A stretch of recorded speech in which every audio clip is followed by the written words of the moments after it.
Psaume 78. Mon peuple, écoute mes instructions. Prêtez l'oreille aux paroles de ma bouche. J'ouvre la bouche par des sentences, je publie la sagesse des temps anciens. Ce que nous avons entendu, ce que nous savons, ce que nos pères nous ont raconté, nous ne le cacherons point à leurs enfants.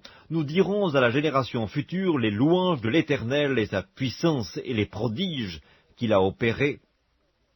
Il a établi un témoignage en Jacob, il a mis une loi en Israël, et il a ordonné à nos pères de l'enseigner à leurs enfants pour qu'elle fût connue de la génération future, des enfants qui naîtraient, et que, devenus grands, ils en parlassent à leurs enfants, afin qu'ils missent en Dieu leur confiance, qu'ils n'oubliassent pas les œuvres de Dieu et qu'ils observassent ses commandements, afin qu'ils ne fussent pas, comme leur père, une race indocile et rebelle, une race dont le cœur n'était pas ferme et dont l'esprit n'était pas fidèle à Dieu. Les fils d'Éphraïm, armés et tirant de l'arc, tournèrent le dos le jour du combat.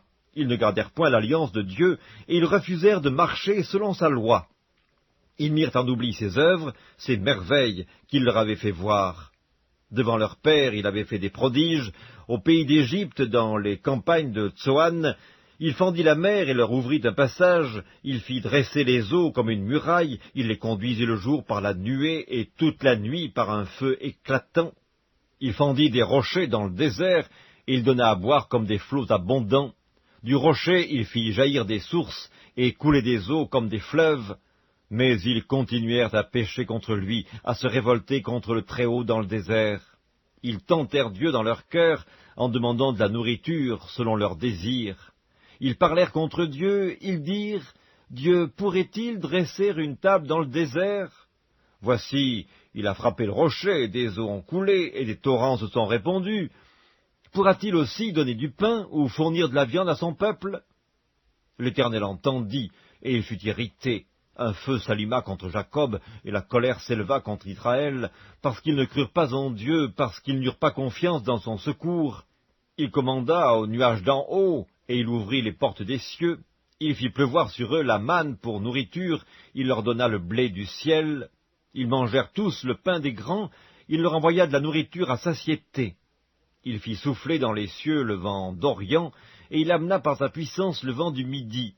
Il fit pleuvoir sur eux la viande comme de la poussière, et comme le sable des mers, les oiseaux ailés. Il les fit tomber au milieu de leur camp, tout autour de leur demeure. Ils mangèrent et se rassasièrent abondamment, Dieu leur donna ce qu'ils avaient désiré. Ils n'avaient pas satisfait leurs désirs, ils avaient encore leur nourriture dans la bouche, lorsque la colère de Dieu s'éleva contre eux. Il frappa de mort les plus vigoureux, il abattit les jeunes hommes d'Israël. Malgré tout cela, ils continuèrent à pécher. Et ils ne crurent point à ses prodiges. Il consuma leurs jours par la vanité et leurs années par une fin soudaine. Quand il les frappait de mort, ils le cherchaient, ils revenaient et se tournaient vers Dieu. Ils se souvenaient que Dieu était leur rocher, que le Dieu Très-Haut était leur libérateur. Mais ils le trompaient de la bouche, et ils lui mentaient de la langue. Leur cœur n'était pas ferme envers lui, et ils n'étaient pas fidèles à son alliance. Toutefois, dans sa miséricorde, il pardonne l'iniquité et ne détruit pas, il retient souvent sa colère et ne se livre pas à toute sa fureur. Il se souvint qu'il n'était que chair, un souffle qui s'en va et ne revient pas. Que de fois ils se révoltèrent contre lui dans le désert, que de fois ils l'irritèrent dans la solitude. Ils ne cessèrent de tenter Dieu et de provoquer le Saint d'Israël. Ils ne se souvinrent pas de sa puissance, du jour où il les délivra de l'ennemi, des miracles qu'il accomplit en Égypte, et de ses prodiges dans les campagnes de Tsoan. Il changea leurs fleuves en sang, et ils ne purent en boire les eaux. Il envoya contre eux des mouches venimeuses qui les dévorèrent, et des grenouilles qui les détruisirent. Il livra leur récolte aux sauterelles, le produit de leur travail aux sauterelles. Il fit périr leurs vignes par la grêle, et leurs sycomores par la gelée. Il abandonna leur bétail à la grêle et leurs troupeaux au feu du ciel. Il lança contre eux son ardente colère, la fureur, la rage et la détresse, une troupe de messagers de malheur.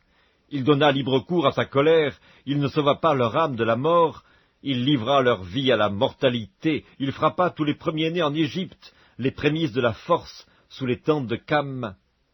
Il fit partir son peuple comme des brebis, il les conduisit comme un troupeau dans le désert. Il les dirigea sûrement pour qu'ils fussent sans crainte, et la mer couvrit leurs ennemis. Il les amena vers sa frontière sainte, vers cette montagne que sa droite a acquise. Il chassa devant eux les nations, leur distribua le pays en héritage, et fit habiter dans leurs tentes les tribus d'Israël. Mais ils tentèrent le Dieu très haut, et se révoltèrent contre lui, et ils n'observèrent point ses ordonnances. Ils s'éloignèrent et furent infidèles comme leur père. Ils tournèrent comme un arc trompeur, ils l'irritèrent par leurs hauts lieux, ils excitèrent sa jalousie par leurs idoles. Dieu entendit, et il fut irrité, il repoussa fortement Israël. Il abandonna la demeure de Silo, la tente où il habitait parmi les hommes. Il livra sa gloire à la captivité, et sa majesté entre les mains de l'ennemi. Il mit son peuple à la merci du glaive, et il s'indigna contre son héritage. Le feu dévora ces jeunes hommes, et ces vierges ne furent pas célébrées. Ces sacrificateurs tombèrent par l'épée, et ces veuves ne pleurèrent pas. Le Seigneur s'éveilla comme celui qui a dormi, comme un héros qui a subjugué le vin. Il frappa ses adversaires en fuite, il les couvrit d'un opprobre éternel. Cependant il rejeta la tente de Joseph, et il ne choisit point la tribu d'Éphraïm. Il préféra la tribu de Juda, la montagne de Sion qu'il aimait. Et il bâtit son sanctuaire comme les lieux élevés, comme la terre qu'il a fondée pour toujours. Il choisit David, son serviteur, et il le tira des bergeries. Il le prit derrière les brebis qui allaitent, pour lui faire paître Jacob, son peuple, et Israël, son héritage. Et David les dirigea avec un cœur intègre, et les conduisit avec des mains intelligentes.